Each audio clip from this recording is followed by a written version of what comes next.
Hey YouTubers, I got another common issue with 2002 to 2004. I think is the only years they used the battery saver relay in the instrument cluster. They started doing other processes in the cluster besides being a cluster, so they had relays in there to control certain circuits and do more, and they called it a hybrid electronic cluster, a HEC module. So what happens on these is the battery saver relay goes dead on them intermittently, usually, and what'll happen is just what we're showing here.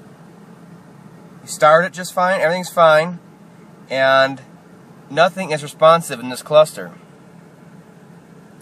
Radio will be dead, not even light up and show the time, and the car's running right now, you know, it's on. And then you usually have interior lamp issues also, and you will definitely have power window issues. You always have power window, cluster, and radio issues every time, if it is indeed your cluster that is going bad, which is the is that battery saver relay on there. Part of the circuit board, you must replace it. Might be some tutorials out there to change them out, I don't know. But for the amount you can pay to get a cluster from a junkyard, or there's circuitboardmedic.com, I believe. They offer replacement. Well, actually, you send this one in to them, and then they'll repair the board and replace that relay and any other issues with the thing for about $130. Either way, this cluster is $550 from the dealer, plus installation, and then a diag and all that. So basically at this point, if you have all these issues happening all at once, it's going to be your cluster. So what I'm going to do today is exchange it out, and we're going to pull it out of there, and I'm going to show you how to do that. It may look intimidating being way inside there with all the trim panels over it, but on the Superduties and Excursions like this one, they're actually very simple. On the Excursions, they do have PATs, the PATs key, the chip key. Superduties do not.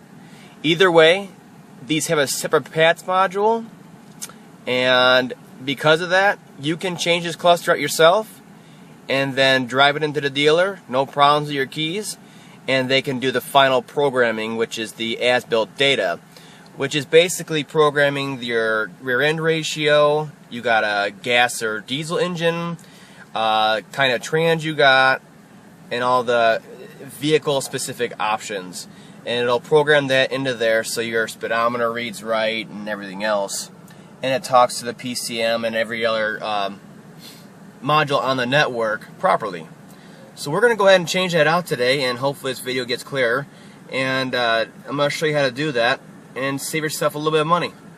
Alright, so first thing we got to do to pull this cluster out is pull this trim piece off, and before we do that, we need to pull the radio out and get the two screws that are underneath here, and then besides that, this whole thing pops right off. So go ahead and put your radio removal tools in here so you can release those clips.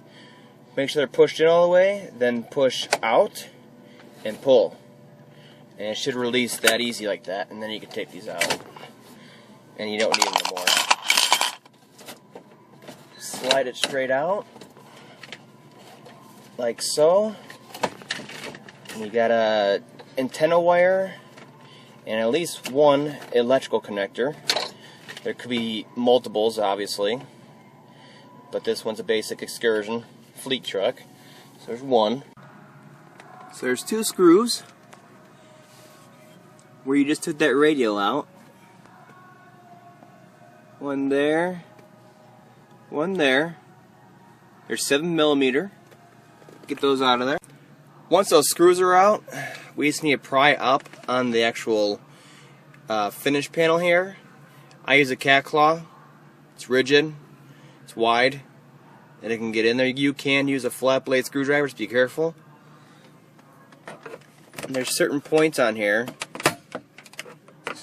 Should come off should pop like that very easy. I'm just using 2 fingers. Then on this side, there's one there, one there, real light, nothing's getting hurt. You can start to just grab the top part here.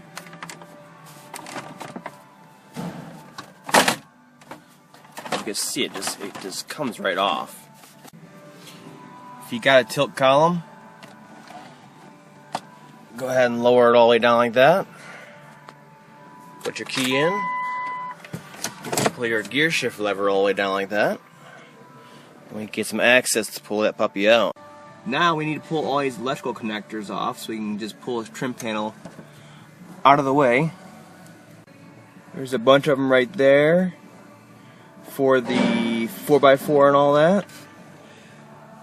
One there for the power point. And then you got these ones right here for the headlamp switch. So unclip all those, get them to the side, and we can pull this whole trim piece out. So at this point, it's all disconnected. We're ready to go. Steering wheel's down, columns down, gear shift's down. And then you can pick it up like this and sneak it past the grab handle there. Put the whole thing off to the side. After that, we're free and clear.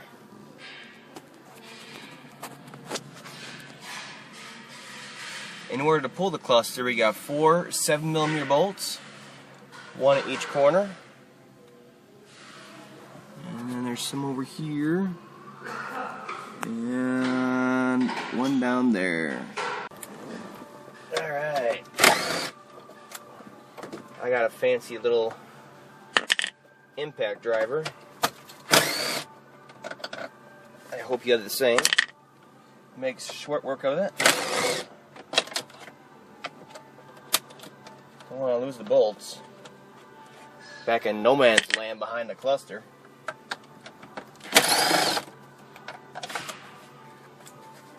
You're rattling around for years.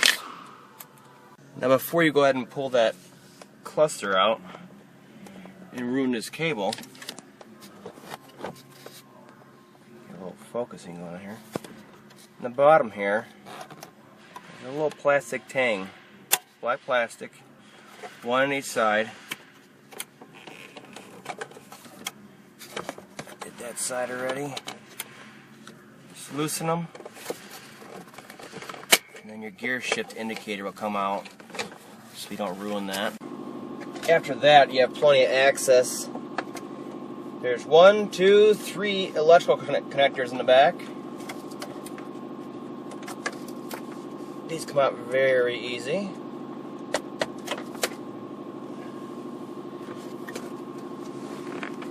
And it's out. That's all there is to it. Now you can either junkyard it, get it from the junkyard, or exchange it out through an online service, have them fix it, whatever you want to do. Besides that, there really isn't much to it.